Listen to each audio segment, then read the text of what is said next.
What is up, guys? We are back with Insider Betting. We have a card in Edmonton this weekend. Pumped, fellow Canadian. I'm going to be there, so I'm pretty excited for it. But we got Brandon Moreno taking on Amir Albazi. We have Rowe's Munoz taking on Aaron Blanchfield and a few other fights that we're going to cover. First things first, as always. Jesse, how we doing, brother?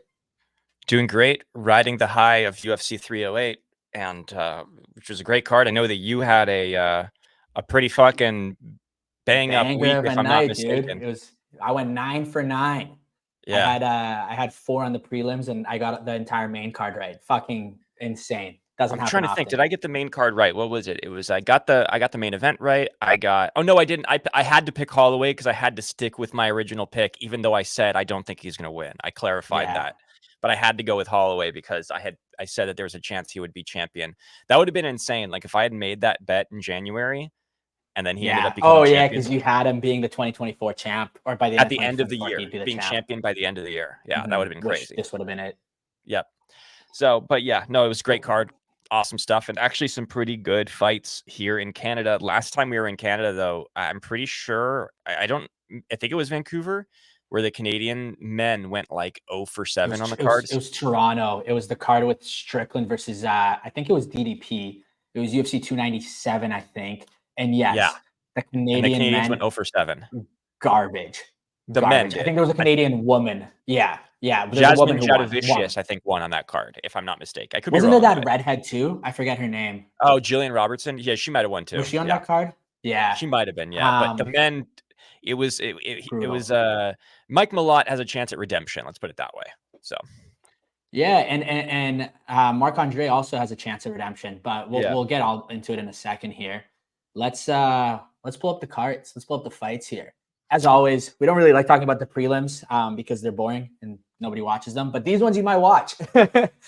We got to start with the night. We got Alexander Romanov taking on Rodrigo Nascimento, and they're actually both ranked fighters. I don't know why I don't have it on the graphic here, but Alexander Romanov is ranked 13th in the heavyweight division. Nascimento is ranked 15th in the heavyweight division. I also have a typo on the graphic. I don't know why it says welterweight title fight. We're brutal. We're starting off bad, but it's okay. The rest of the graphics are going to look better. Yeah. This fight it feels like a 50-50 toss-up, honestly. Both of these fighters are coming off of a loss. Romanov recently lost to Jailton Almeida. He beat Blagoy Ivanov right before that. Which was his win, but he had 2 losses previous to that to Alexander Volkov and Marcin Tybura. He's 2 in his last 5. And he kind of feels like every time he fights, we don't know what we're going to get until he steps on the scale. Is he going to be fat and just like not in shape? Or is he going to look good and he's going to come out swinging? With Rodrigo Nascimento, on the other hand, he's 3 in his last 5. He has a loss and he also has a no contest in there. But his last fight was his first real big fight, I would say. And it was against Derrick Lewis. And I believe he got knocked out there. But yeah, I think Romanov, what we can expect is for him to just use his size. That's kind of what he does. You see, he averages 4 takedowns a fight. He just takes you down and kind of pancakes you, as they say in football. And just sits there. Yeah. So if he can average like a takedown a fight or a takedown a round, he could win. The question is, can Nascimento scramble back up onto his feet? Because if he can, he is a bit of I don't want to say he's a significantly better striker, but he is, I'd say, a better striker. But he's got great takedown defense at 76%. So I don't know if it's going to be that easy for Romanov to just kind of use his size and take him down. But yeah, it's a 50-50 fight. I don't really want to bet on it, but I'm going to go with Nascimento. I think he's the slight favorite. The odds, since creating these graphics and since us filming this, the odds have slightly shifted for each fight, so keep that in mind. But Nascimento is coming in as a -115 at the moment, and Romanov is at -105. But I got Nascimento here to win, I think. Yeah, I'm not going to do too much disagreeing with you on it. I'm only going to take Romanov because it's OVEV, and I have to stick to my rule of always betting the OVEV last names. So I have no choice. I'll take him. If I lose, that bet still wins in the long run. So yeah, taking Romanov. Fair enough. Yeah, Romanov is the fake OEVOV last names, right? I know he feels a little bit like a fraud at OVEV, Yeah, but it's no we'll give it disrespect to him. his culture or anything like that. I'm just in Of terms of course, like how this argument fits. It doesn't feel of like it works course. for that. Yeah. He's missing the beard. That's all he's missing, right? He's got Yeah, like a exactly. stubble, and he's got his Yeah. mustache still going. So he's got to shave that off and grow the beard out, Yeah. and then he's a Also, normally real the OVEV OVEV. guys aren't OVEV guys normally aren't that chubby either. He's kind of got a little bit of a No, girth on him. no, they're a lot more disciplined. Yeah. But anyway, going straight to the feature prelim because Before again, we go, we do have a little ad we got read a from little our friends message. over at DraftKings, Let's by the way. let's show what we got from DraftKings. We'll be right back. Fall is here and winter is coming. That means NBA season is upon us. Inside Fighting has partnered up with DraftKings to get all new customers who bet $5 an instant $200 in bonus bets. You can use that on whatever you like to get in on the NBA action. All you have to do is download the DraftKings Sportsbook app today and use code Inside Fighting to receive your promo offer today.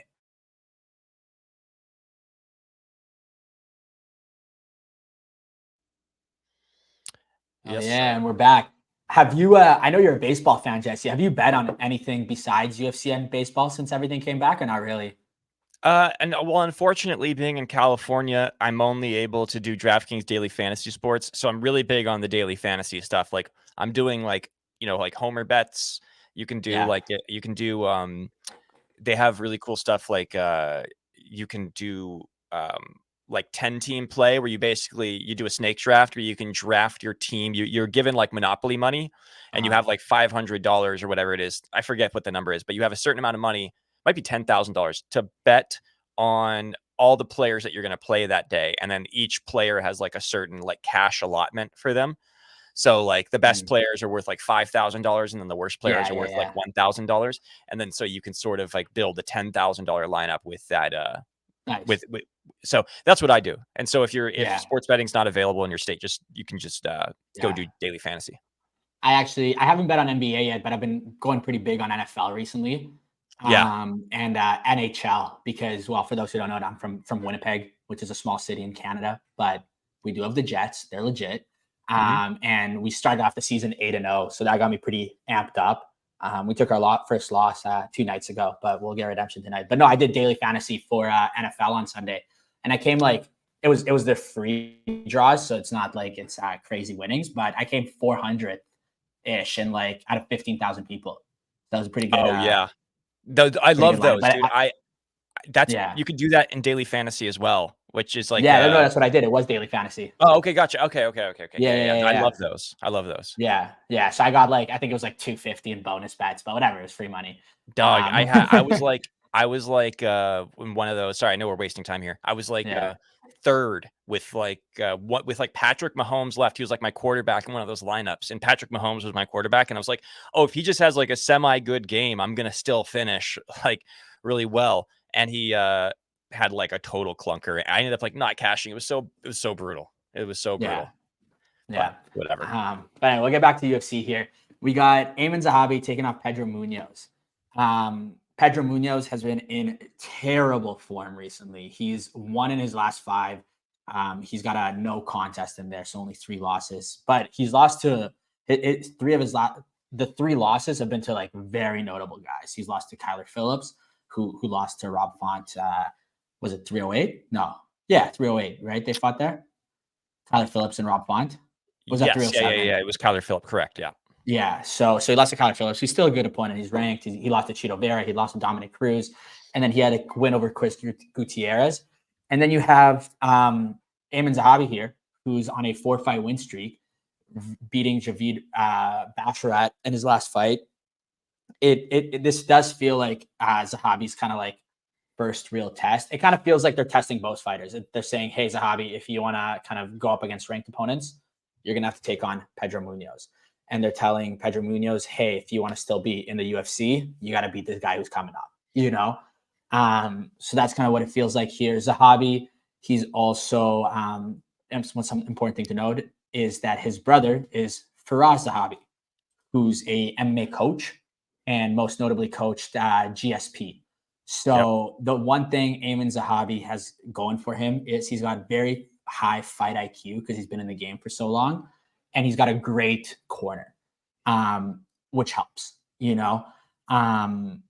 With that being said, I don't 100% know that it's going to be enough. I see like the odds here have Zahabi as the underdog and Pedro Munoz as the favorite. They've actually shifted. So Zahabi is now the favorite and Munoz is the underdog. So Zahabi is a -122. Munoz is +102. I really want to pick Munoz to win because I don't think Zahabi is there yet. In such bad form that I have to pick Aiemann, I think. So if it was me, I just wouldn't bet on this fight. But this is more of a in form versus out of form pick as opposed to like thinking he's legitimately the better fighter, because I think Munoz has proven he's the better fighter over time, but just not recently. Yeah, this is a hard one to bet. I'm not gonna bet it. The one I would consider off the top of my head was over under on rounds, over 1.5 rounds, like kind of stuck in my head. But then I go and I look on DraftKings, and that's at a -1,000 right now. So they're already on top of it. This feels like decision all the way. So whoever you think is going to win, bet them by decision. But I want to do a little bit of cleanup housekeeping here really quick. Kyler Phillips lost to Rob Font by unanimous decision at UFC Fight Night. It was not at UFC 308, but so it was between the two. That's why I was like, which one was it? But he did beat Pedro Munoz in his fight before that. Munoz did lose to Kyler Phillips at UFC 299. So yeah, anyways, just to get back to this, I don't really have a good take on this fight, if I'm being honest. And I like the first thought was that I thought Munoz shouldn't be the favorite. That was my first thought. And now but then now you're telling me that it's flipped. So I think a lot of people felt like you, and everybody started hammering Zahabi because he was at plus odds, and now it's shifted by the odds makers. Yeah. So, God, flip a coin, take your pick, but I'm leaning Zahabi, but I'm not making a bet. Yeah. Another thing I'll say is just because I would be a poor analyst if I didn't, because this joke's been made over and over again, but this motherfucker looks like Ariel Helwani. I'll just put that out there.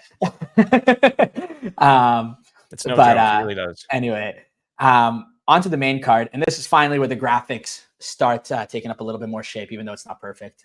The odds are still off, obviously. He's not a +2,000 underdog. It was a +215 underdog. Bet the house on bet everything on Trevin Giles if that's the case, because like you might get rich. Yeah, so odds have shifted from a +215. He's now +210. Mike Malott is a -258 instead of a -265. So I guess a little bit more money is going on Trevin Giles here, or Giles. Mike Malott in his last fight, he's coming off of a loss to Neil Magny. Before that, he was on a win streak. He's 3-1 in the UFC, so he was 3-0 before his fight against Neil Magny.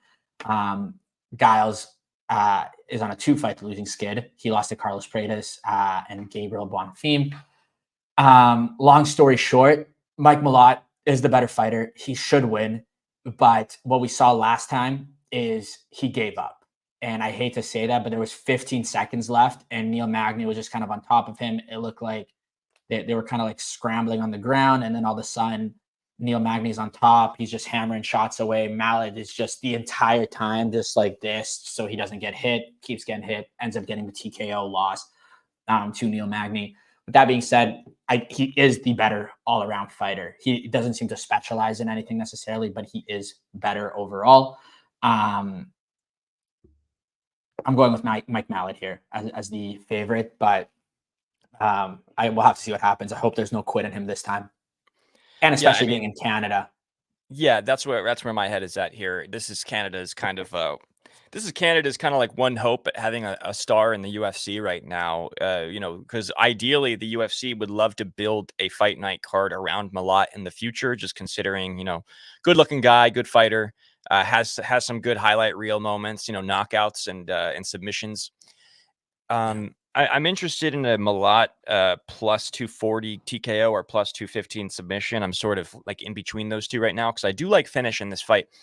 About the Magny fight, I don't know if giving up is the right term, but he definitely was tested in a way he had never been before, and you could tell he might have needed that fight. He might have, because he was dominating that fight, but he might have needed that moment to sort of understand how you sort of overcome adversity in a fight, how you use all of the training that you do Like you do the training so that you can just have instincts to survive in those sorts of situations. And I think he just wasn't like properly prepared for that moment. He just wasn't, maybe giving up is the right word. I don't know, but he just clearly was like, he was a little bit shell shocked in that moment. You could tell like he didn't know how to survive the fight turning on its head like that, because he was dominating the whole time, and then it flipped and he kind of like mentally got checked a little bit. And I think that might be good for him in the long run. I really like him in this fight. I even like money line a little bit, but I would consider betting on a finish if I'm What are the odds, if you haven't pulled up, for just a finish, like not a knockout? Because that's what he does. Mike Malott here, he's got 4 knockouts, 6 submissions, and 10 wins. So he doesn't go to decision when he wins. So I'm trying to find normally you can bet like TKO or submission. Oh, here it is. Okay, Mike Malott by TKO or submission is a -125. Okay, so you're getting a little bit better odds. Yeah, but if you want to get more specific, then you get to like +210, +240 for submission or knockout. So -125 by finish. I don't hate it. No. Maybe throw it in a parlay instead. Yeah. So which I'm actually tempted to. But I do like Malott a lot in this fight. He's not going to lose in front of Canada twice in a row. Fingers crossed, man. Fingers crossed. I know. I hope not. Anyway, to next fight of the night. I think this seals off the Canadians fighting. I could be wrong here. Don't quote me on it, but I think so. We got Marc-Andre Barriault versus Dustin Stoltzfus. Mark is a massive favorite. He's -205 versus a +170. He is coming off of 2 losses. He lost to Joe Pyfer, got knocked out, lost to Chris Curtis at 297 in Toronto. Stoltzfus, he can't get a winning or losing streak in his favor at all. He lost his last one, won the one before that, lost, win, lost. His losses come against notable opponents as well. He's lost to Bruno Ferreira, Abbas Magomedov, Gerald Mearshart. I think that really what it comes down to, I think Mark throws a ton of strikes. So I think that's going to be really important to keep that pressure going and just kind of keep throwing the jabs, keep throwing some leg kicks and stuff like that. I think that the fight needs to go the distance for Mark to win, or at least past the first round, because I think Dustin does have that sort of power the ability to finish it early if he wanted to. But I think the longer it goes, the more it favors Mark. And I think the main thing here is that Dustin, he's solid, but when he faces a quality opponent, he tends to lose. When he faces someone he's supposed to beat, he tends to win. He's coming in the underdog. I don't think he's going to be able to overcome it. I think Canada is going to get another win on the board in the main card there. Yeah, I guess the only question I would have is how does Marc-Andre look after getting knocked out by Joe Pyfer? Because that was kind of a brutal knockout by Pyfer. Totally. And, it's always a question of quick turnaround too. I mean, it was just June 29th. So we're just talking about a little like 4 months ago. So that is a little bit in the back of my mind. I'm not going to lie. So I'm looking at Stoltzfus here at a +170, and I'm like, I'm tempted, if I'm being honest. But I kind of agree with your analysis about going to decision, only because that seems to be Stoltzfus' MO a little bit too. He like 1/3 of his fights go to a decision, it looks like. So, yeah, I don't know. This is a tough one to call. Yeah, I never speaking like of betting quick guys after being turnarounds, knocked. But yeah, before you make your pick, because I think this might persuade you a little bit. You're right. Joe Pyfer knocked out Marc-Andre on June 29th, so it's a bit of a quick turnaround.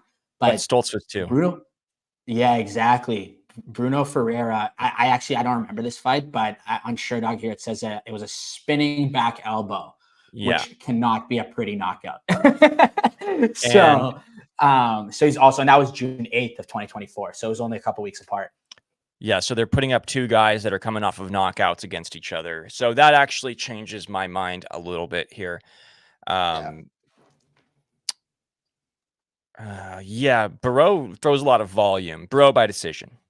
Barriault by decision. Yeah, I Yeah. like that. I also have it going the over.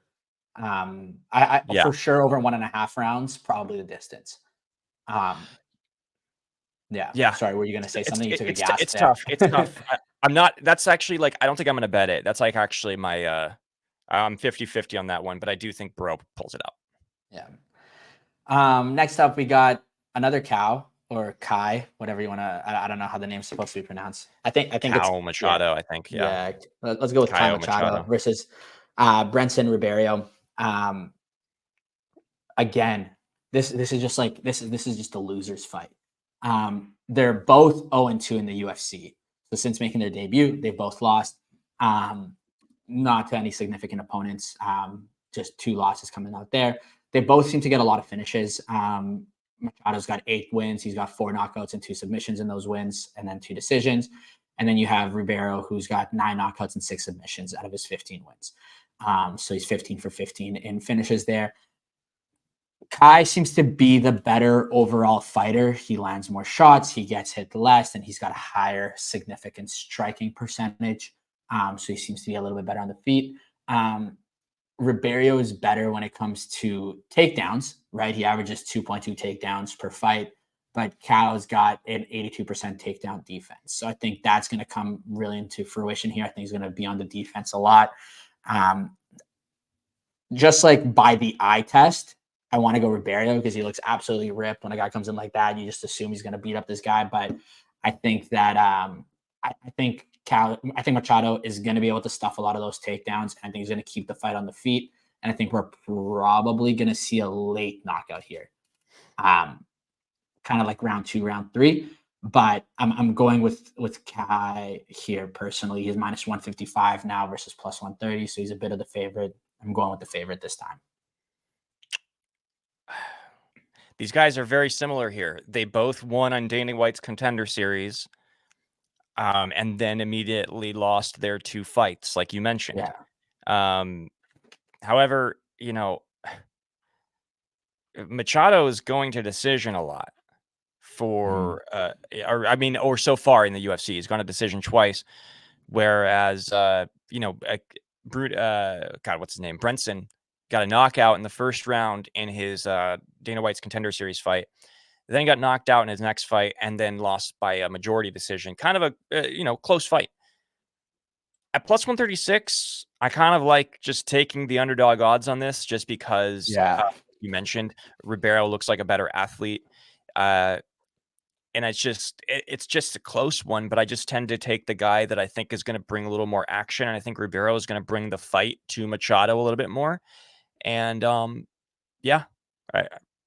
don't know. I love the odds for Ribeiro. It's not really good analysis. It's more so just like both of these guys, like you mentioned, are kind of like fighting for their careers right now.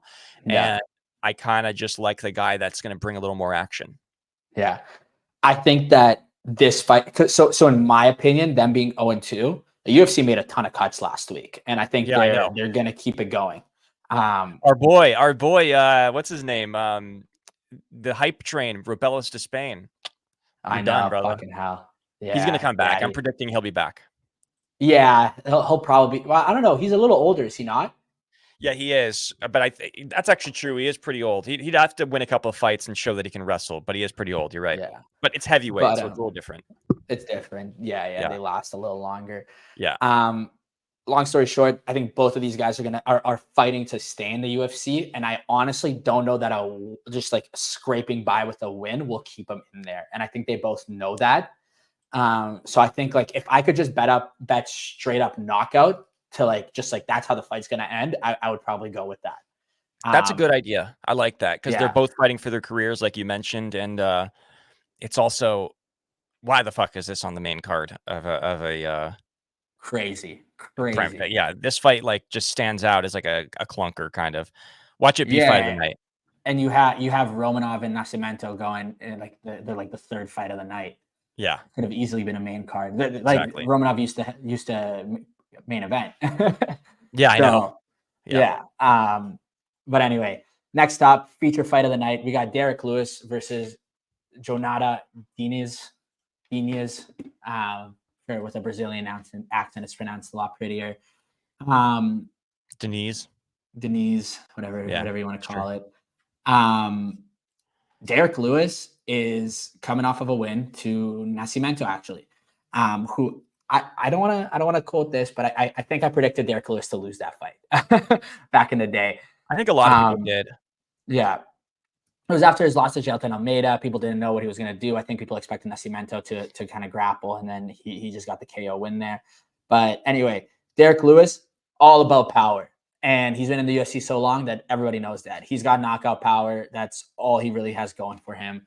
Diniz, on the other hand, he's 8-0. He's got 7 knockouts in his 8 wins. He's 2-0 in the UFC, beating Carl Williams and Austin Lane, who's a good friend of the show. And I think this is the first big test for Diniz. Jhonata is he's younger, he's faster, so typically I would pick him. But I think whoever lands the first big shot is going to win this fight. And I think it's going to be Derrick Lewis. I really do. And so I'm actually going with the underdog, Derrick Lewis. He's now a plus 142 underdog versus a minus 170. So he's becoming more and more of an underdog day by day. But yeah, I think Derrick Lewis is going to do enough to just kind of strike and land a big shot and get the win here. I think it's a very similar situation to what we were talking about with Mike Malott, is where you need, like, your first big test. Sometimes you need to kind of go through the rough to come out on top. And I think Diniz will probably be a very good UFC fighter in the long term. I just think he's going to take a loss to Derrick Lewis and then bounce back up. I mean, you'll never see me bet against Black Beasts. I love Derrick Lewis. The balls are hot, dude. I mean, when he gets a win, if Derrick Lewis gets a win in front of a crowd, it's theater, it's cinema for UFC fans. It's going to go viral. You're going to see something crazy. The last time Derrick Lewis got a win, he literally dropped his underwear and mooned the crowd, stuck his ass out for the crowd to see. It was absolutely nuts. I think that the UFC kind of did Derrick Lewis a favor because he took a couple of fights in a row where he was facing high-level grapplers. I mean, for heavyweight, guys that are going to lay on top of him and not let him get back up. But, Derrick Lewis, for him, when it comes to jiu-jitsu, you just get back up. When you get taken down, you just get back up. That's the defense against jiu-jitsu. And he ain't fighting a jiu-jitsu fighter here. I'm sure he has some jiu-jitsu, but this guy has 7 knockouts out of his 8 wins, and Derrick Lewis is the all-time knockout leader in the UFC with 23. I think he is. I think he's the all-time leader. He is the all-time leader, yeah. So, this is knockout written all over it. I mean, if you're not going to bet a winner, bet by finish, bet by knockout. I think it's going to happen in this fight. Mm-hmm. But I'm with you. I love Derrick Lewis. I would never bet against him, and I think that I like your analysis about how this guy probably hasn't been tested by anybody of this caliber. Because, I mean, you knocked out Austin Lane. You knocked out Carl Williams. I mean, it's just not like you haven't gotten anybody yet. Sorry, you didn't knock out Carl Williams. You won by decision over 3 rounds. You haven't done anything yet for me to be worried for Derrick Lewis. I might eat my words there, but Derrick Lewis has been through it all, and I would not be surprised if he knocks this guy out. Yeah, and up until a couple of weeks ago, Austin Lane, we were talking about, is he going to be in the UFC still? So him beating Robelas de Spain, who everyone's beat, not everyone, 2 people, but now he's cut. It wasn't it was a big test in the moment, right? But it's just competition, and I like Derrick Lewis at a plus 36 against a guy that hasn't really faced anybody yet. You know what I mean? It's just I have to take those odds seriously. Yeah, I agree. This co-main event of the night was the main event when the card was announced. Although it was never announced like the main event, it was kind of like when the card in Edmonton was announced, this was the only fight they had. And then I think, I don't know, maybe ticket sales weren't going, but they kind of saved, because typically they kind of shit on Canada with the cards they give us, they're never that entertaining. But anyway, so I'm glad we got another main event, but this is still going to be a really good fight. Rose Namajunas, obviously former champion, has looked very good since moving up here. So I think she's 2-1 since she's moved up to flyweight from strawweight.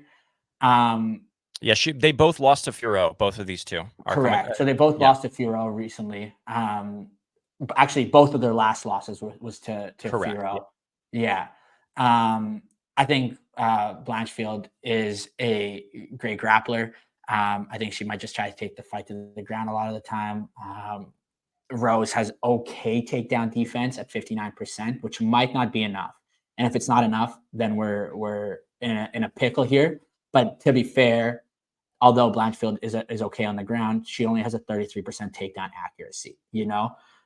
So she's not the best at taking you down, but when she's down there, she'll keep you there, you know? I think the 5-round fight benefits Namajunas a ton. And because of that, I'm going with the underdog again. I'm going with Rose. She's currently sitting at a plus 110. So she's dropped to become a bit more of an underdog. And Blanchfield is minus 130 now, but I do have Rose Namajunas, and I'm scared that's a pick with my heart and not my brain because I fuck with Rose. I thought she was a great champ, even though it didn't last long, but I do want to see Rose continue her streak here. Yeah, show me somebody that doesn't like Rose Namajunas, and I'll show you that person doesn't exist because she's awesome. This is a huge test for Erin Blanchfield, not just because it's a great opponent, but because it's sort of to figure out where exactly are you at, because she was favored, I'm pretty sure, against Manon Fiorot, if I remember correctly. I think so. And I'm pretty sure she lost unanimously in that fight. She just kind of got pieced up on the feet and could never really take Manon down, which is her keys to success here. Rose is a little small for the weight class, and it showed in the fight against Manon. But you have to realize Rose did some damage against Manon on the feet too. Rose was hitting her pretty good. Some people thought that Rose might have won that fight. So I really don't have a good feeling about either fighter.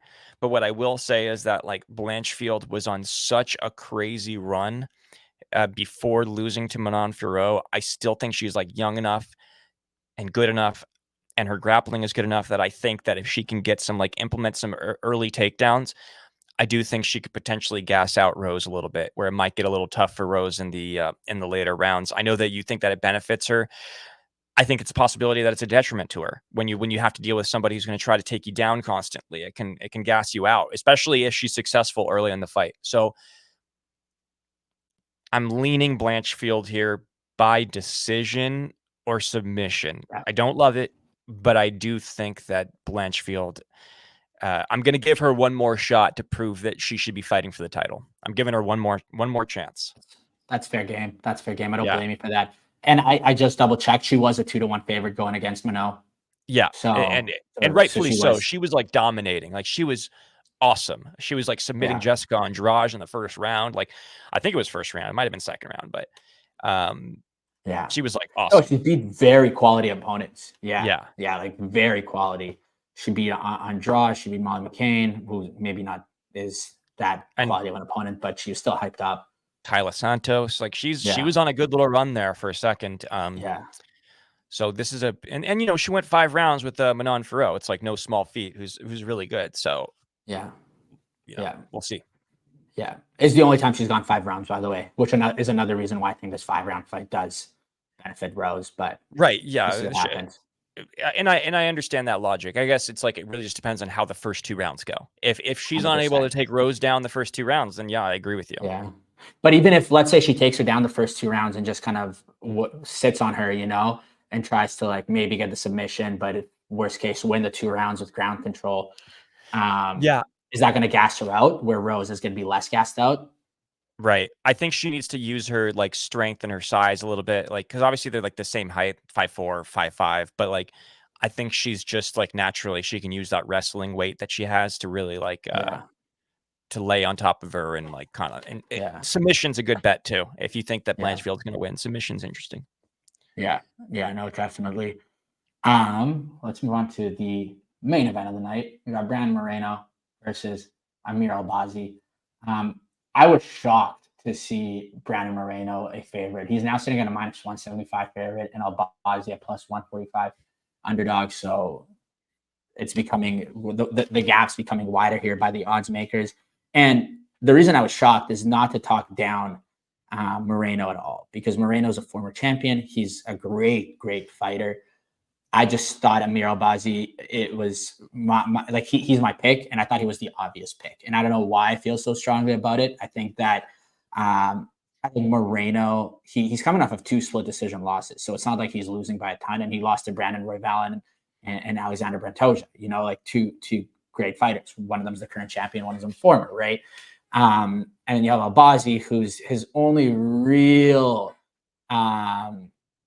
win, I think, was he beat Caio France. I think he beat Figgy as well. I think he beat Figgy, right? No, that's fuck. I forget. Sorry, I'm just reading about Albazi right now because there's a story about how he got heart surgery. I'm going to talk about that in a second. Interesting. I didn't see that. Yeah, so in terms of fighting Figgy, yes, he beat Francisco Figueiredo, not Davison Figueiredo. It was a different Figgy. Okay, never mind. So that poor notes on my end. But anyway, Caio France is by far. So, are you done? Sorry. No. I was just gonna say Caio France. He is like a legit opponent. I'll give him that. Yeah. That's one of Moreno's more recent wins as well. He beat Figgy and Caio France, and he beat the actual Davison Figueiredo. Albazi seems to be like the future in a sense. I feel like he should get the win. I think for a fight like this, though, what he'll need to do different is bring on the pressure, and like the same way that Royval did against Moreno. His 2.8 strikes per minute is too low for a fight like this. I think you have to bring on the pressure to Moreno. I think you have to tire him out a little bit, and that's how you get the win. So if you can do that, I think he'll win. I think he will do that because he hasn't fought it in a little bit here. And yeah, that's the pick. I got Albazi. Yeah, I mean, I was sort of with you when I saw the odds. That was a little shocking to me. I figured Albazi would be the favorite in this fight. There might be some questions about how he looks coming off of off of surgeries, because he did recently get neck surgery, but he also got a heart surgery. So he's had a little bit of a tough road back here. So it's like, where is he at coming back from these health issues? It's a big question mark. So I can sort of understand the skepticism surrounding it. Like, it's obviously very easy to answer this question. Like, if this fight stays standing, this heavily favors Moreno, who's like the best boxer at flyweight right now. Excellent boxer, just incredible hand speed. Watch some of his highlight videos when he's training. His training videos, they're fucking awesome. He's great to watch. Albazi likes to apply relentless pressure and takedowns and just sort of pushing you up against the fence, clenches, things like that. But I mean, like, Moreno gets they get the same amount of takedowns. Moreno has good takedown defense, solid takedown defense. And like that Caio France fight with Amir Albazi, most people believe Kai won and that he kind of got robbed in that fight. So I didn't love the way Albazi looked against Caio France, if I'm being honest. So I don't know. The more I find myself like tricking myself a little bit here, because my first instinct was to go with Albazi, but then I'm looking at the numbers and I start second guessing myself. Yeah, Moreno took like over a year off, I think, after his last loss, taking a little bit of a break. This is tough to call. Both guys are kind of like, it's unknown what kind of performance we're going to get from both of them. But I love Brandon Moreno. He's like, I think the flyweight division needs Brandon Moreno to be good, but I am leaning Amir Albazi here. I do think he's going to get it done and just apply too much pressure, get too many takedowns, and eventually get the decision probably. But I will say, Moreno plus 800 by submission is an interesting one, only because if he's going to get taken down a lot, there's a chance he's going to throw up some triangles or some guillotines or something. So there's potential for Moreno submission here. Yeah. I'll end off on this. Brandon Moreno versus Amir Albazi. Brandon Moreno is a former champion. I think he's lost some of that hunger that it takes to become a champion. And I think Amir Albazi has all that hunger. He's 5-0 in the UFC. He's third in the division. I think if he wins this fight, he probably gets the title fight. And I think he knows that. And I think when you have a guy who's hungry for success, it outweighs the guy who's hungry for success again. So that's my main pick or my main reason for going with Albazi here. Yep. I refuse to believe that Moreno has given up on becoming a champion again, but I do understand why you feel that way. Only because I don't think he's given up on being a champion. I should rephrase. I don't think he's given up. I just think there's The hunger, like of never being a champion. He's already been a champion. He's had that like, oh my God, I'm the champion moment. And he might want it again. But wanting it again, but wanting it again isn't as motivating as wanting it initially. And that's all. I would love to see him come out and just look awesome and be like, I would love it. Moreno, he's a star. Good Mexican fighters in the UFC always make the UFC better. That's point blank, right? And he's a legit star, like a legit star at flyweight. So but anyway, that was insider betting. I am gonna be there, like I mentioned. So if anybody wants to meet up, film some content, I would love to. But yeah, brother, it's been a pleasure chatting, and I'm excited. I think next week is also some decent cards, so I'm excited for the next few weeks of UFC because they always tend to finish the year off strong. Yeah, well, we got fight night next week. It's Magny versus Prates, and then we get John Jones versus Stipe Miocic. So it should be. And then you got Jan versus Figgy, and then you got let's not act like this is a fun fight, but you got Shafkat versus Bilal. Hey, could be good. Could be great. Yeah, I hope Shafkat comes out and gets a finish because I don't want to see another decision win in the welterweight division. Never not. But I'm actually, He's never not gotten a finish. Exactly. Yeah. And I think that the Pantoja versus Asakura fight on that same card is a little bit more exciting even as the co-main. So anyway, they're finishing off strong, which is what we like to see. Absolutely. Hell yeah. Awesome, brother K. Well, it's been a pleasure as always, and we'll chat again soon. Peace.